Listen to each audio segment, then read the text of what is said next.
Kebayang satu potong manusia aja dipotong jadi 10. Bayangkan, kerbau aja aku nggak tega, apalagi memotong manusia yang jadi mutilasi 10 bagian dimasukin ke kantong udah kayak daging kurban.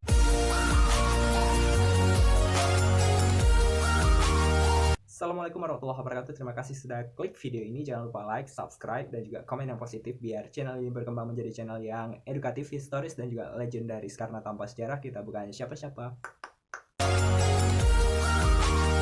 Oke, kemarin aku sudah bahas sebuah cerita yang mengusung beberapa kejadian mistis dan juga tradisi unik yang ada di dunia. Nah, kali ini aku bakal mengulik sebuah kisah yang mungkin udah terjadi beberapa puluh tahun yang lalu, di mana kisah ini terjadi pada tahun 1996. Dan uniknya dari kisah ini adalah kasus yang terjadi di balik motif pembunuhan yang terjadi ini tergolong unik karena ada satu orang ibu-ibu nih yang membunuh 3 korbannya itu karena menagih hutang. Nah, bagi kalian yang punya hutang mungkin maupun memberi hutang kepada orang lain, jangan kasar-kasar ketika menagih hutang karena tidak mau kan kejadian seperti ibu ini yang membunuh 3 orang korbannya karena menagih hutang. Kalian penasaran dengan ceritanya? Silahkan simak dan juga ikuti ulasan video berikut ini. Oke, mungkin kalian udah pernah dengar kisah ini di mana terjadi sebuah serangkaian pembunuhan yang dilakukan oleh seorang wanita bernama Astini. Jadi ceritanya nih kan ada seorang ibu yang bernama Astini yang hidup di Surabaya pada tahun 1996. Ibu ini karena berasal dari keluarga yang memiliki kecukupan ekonomi yang tergolong rendah nih jadi dia terpaksa tuh untuk ngutang sana sini dan termasuk utang-utang yang dilakukan kepada tetangganya. Menurut informasi nih si Astini ini telah sering melakukan berhutang ataupun meminjam uang kepada tetangga-tetangganya karena seringkali didesak oleh keinginan dan juga ekonomi yang terlalu rendah. Uniknya adalah ada beberapa list hutang yang menjadi kasus di balik motif pembunuhan ini. Yang pertama, Astini memiliki hutang dengan seorang wanita bernama Puji Astuti sebesar 20.000 rupiah. Hutang yang kedua dia miliki kepada Ibu Rahayu yang nilainya itu sebesar 1.250.000 rupiah. Dia juga punya hutang dengan Sri Astuti di mana nilai nominalnya itu 250.000 sampai 300.000 rupiah. Jadi sama si Sri Astuti ini memiliki 2 kali hutang dia. Aku nggak tahu kayak mana si Sri Astuti ini kasih pinjaman 2 kali lipat kepada si Astini. Ya mungkin karena kasihan kepada tetangga nih jadi karena ketidakcukupan ekonomi jadi dikasih pinjam lah sama Sri Astuti ini kepada si Astini ini tadi. Pembunuhan ini terjadi ketika si Astini ini telah melakukan mutilasi kepada si Puji Astuti, di mana pada suatu hari nih si Puji Astuti yang punya hutang kepada si Astini ini sebesar 20.000 rupiah nih dia suatu hari menagihlah si Puji Astuti ini ke rumahnya Astini yang kebetulan juga dekat-dekatan tuh tetangganya itu. Gila aja, uang 20.000 rupiah bisa terjadi pembunuhan. Gimana sih ceritanya? Lanjut. Nah, tidak jelaskan tanggal berapa kan, tetapi pada bulan Februari tahun 1996 nih si Puji Astuti ini datang ke rumah si Astini tadi. Karena si Puji Astuti ini punya utang dengan si Astini ini 20.000 rupiah. Maksudnya si uangnya si Puji Astuti ini ada sama si Astini tadi. Jadi datanglah si Puji Astuti itu untuk menagih hutangnya sebanyak 20.000 rupiah.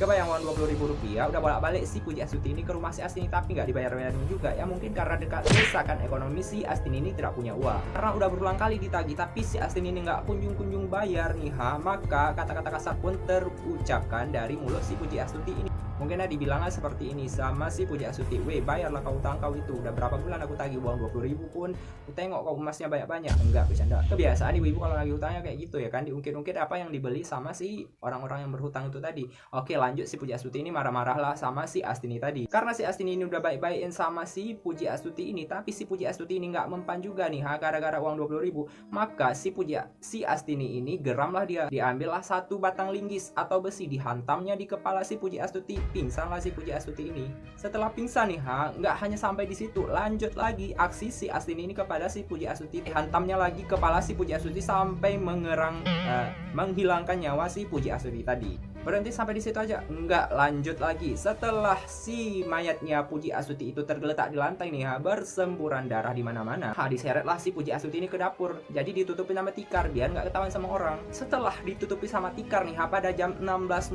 waktu Indonesia Barat waktu itu dia tunggu sampai jam 2 malam ya baru melancarkan aksi-aksi yang selanjutnya bakal dia lakukan. Barulah pada jam 2 malam ini aksi si Astini ini melangsungkan mutilasi dan memotong tubuh si Puji Astuti ini menjadi 10 bagian. Kebayang satu potong manusia aja dipotong jadi 10. bayangkan kerbau aja aku nggak tega, apalagi memotong manusia yang jadi mutilasi 10 bagian dimasukin ke kantong udah kayak daging kurban. Nah, setelah dipotong menjadi 10 bagian nih, maka dimasukkan ke dalam kantong-kantong plastik, kemudian diedarkan ke beberapa titik pembuangan, salah satunya ke daerah Wonorejo. Setelah diedarkan oleh si Astini tadi, beberapa titik di Surabaya melalui sungai dan juga beberapa tempat pembuangan lainnya ini, ada satu kantung yang berisikan kepala si Puji Astuti tadi nih, ditemukan oleh warga Wonorejo yang berdekatan dengan sungai di mana pembuangan itu dilakukan. Si warga yang menemukan kepala jenazah yang tidak bertubuh ini diserahkanlah ke polisi, dan polisi pun langsung membawa kepala jenazah yang tak bertuan dan tak berbadan nih ke rumah sakit Dr. Sutomo. Setelah gembor nih warga Surabaya dan sekitarnya itu dikabarkan adanya sebuah kepala tanpa badan nih, maka datanglah beberapa orang untuk melihat langsung siapa di balik mayat yang tak bertuan tak berbadan. Datanglah si Agus, di mana Agus ini adalah adik-adiknya Puji Astuti tadi. Maka dikenallah kalau yang dimutilasi itu adalah kepala kakak kandungnya. Terkejutkanlah si Agus ini karena memang kakaknya itu udah menghilang beberapa hari yang lalu.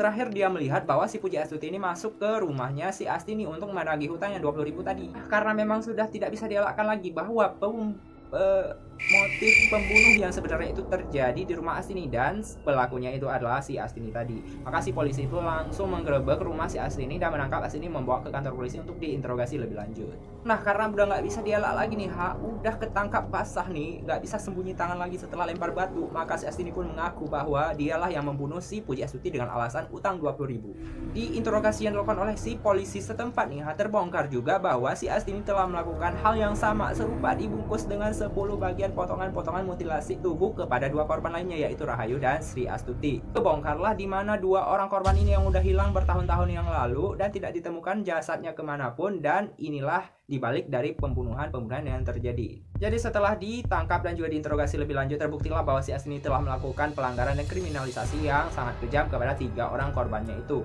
Tunggu apa lagi, penjara pun siap menanti dan kedatangan dari Ibu Astuti ini. Langsunglah dipenjara dan divonis dengan putusan pengadilan Surabaya dengan hukuman mati dialami oleh si Astini tadi.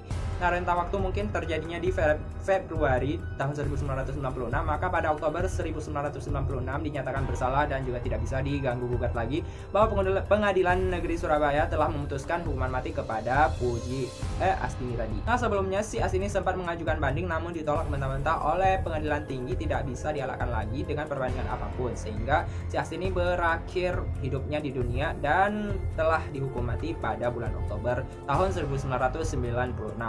Oke, sekian kisah dari Astini tadi, di mana seorang yang membunuh 3 korbannya, si penagih hutang yang tidak bisa membayar hutang dan juga dengan melakukan tindakan kemarah-marahan. Jadi pesan aku buat kalian, kalau kalian mau nagih hutang jangan marah-marah dan juga jangan bersikeras sekali. Kalau misal uang 20.000 itu nggak dibayar, ya udah kalian ikhlasin aja, nanti di akhirat kalian bakal dibayar kok, dan dia bakal kejar-kejar kalian. Daripada gara-gara uang 20.000 nyawa kalian harus jadi taruhannya, ya kan? Lebih baik yang mengikhlaskan, ataupun kalau nggak diikhlaskan ya udah kalian tunggu aja nanti di akhirat. Nanti biar dia bayar pakai usahanya sendiri.